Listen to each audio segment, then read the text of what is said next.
that the processor and the tablet are linked, we need to input point data. Find the icon button that says Edit Pipe and select.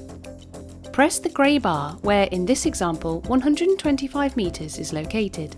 Then pull up the pipe editor. You now need to inspect the length, the diameter and the material. Highlight the length and type in how far the correlation is in meters. Then press the next button. Highlight and input the diameter of the pipe, then press Done. Now select the material that you're working on. This will then bring up a tick button. You will then be able to see on the pipe editor screen the length of pipe and the diameter. To confirm it's correct, press the Done button at the top right of the screen. And now our pipe is ready to be correlated.